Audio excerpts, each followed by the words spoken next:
Tonga so daholo zanagasikara mbola avy nareo ato ndraiky alako posé miaraka amin'ny vaovaontsika androany de hoe lehilahy rehefa voadaka marary de rehefa voadakany lataka sy mibonga lehilahy de marary hatrany amin'ny miakatra ty amin'ny kibo le izy de ho azavaiko aminareo hoe inona arika ny antony le izy ho an'ny lisany le raha ohatra ka manana olana amin'ny aretina momba ny aty de ho hitan'ny lisany tsara fa ho vo ihany koa lisany ho ataoko sary le izy zany eto kalolofa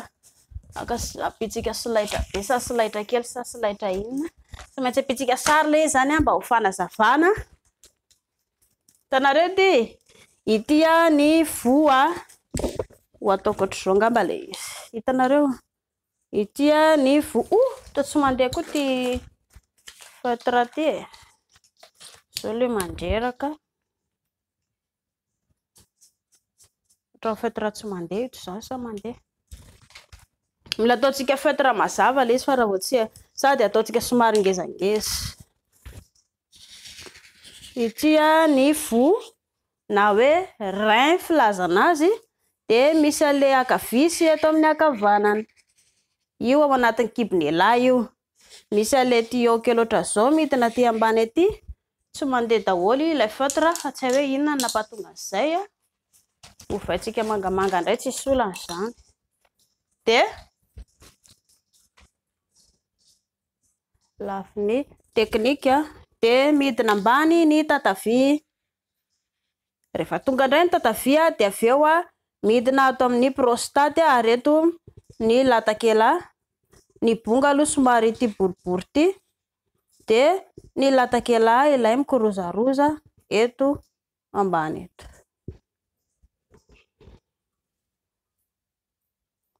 de maninona ary ny tonga de hoe tsy maintsy marary foana ny kibony lisany rehefa ilay hoe voadaka de satria ilay vo rein na hoe vo ao anaty vatany lisany io no voadona raha ohatra ka manana olana amin'ny aretina aty de miomana tsara lahy fa ale tsaboy andanangana tsaboy satria raha manana olana amin'ny aretina aty lahy de avy eo le ato amin'ny latakela koa ho tratrany aretina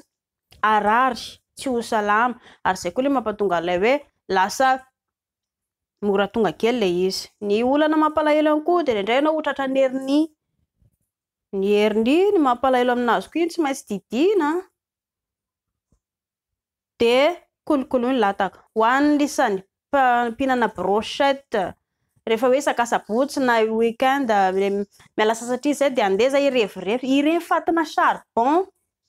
avy amin'ny brochette ho an'ny lisany de anisany manimba aty de hitany elahy tsara fa ny elange androany manao refo tsy maninona efa mivokatra iny rehefa miakatra any amin'ny 7 taona mahery any elahy miena ny tany hery fiarovana anaty vatana de lasa marary lava elahy pitsaka ingeny lefa marary ary ny fisotroana rano rehefa tsy ampy rano ny olona de jereo tsara fa lasa misy vato ao anatin'ny aty ity le anankiroa ty de tsy efa hitanareo ve reny le olona le hoe didina aty de misy firikilao ao anatiny io de elahy sotro rano elahy nefa nanina nisy vato tsy fampiny rano zany noho izany le sakafo mahavelona foana hoanina ho an'ny tsirairay de amin'izay mba salama tsara ianao zay ve masotompoko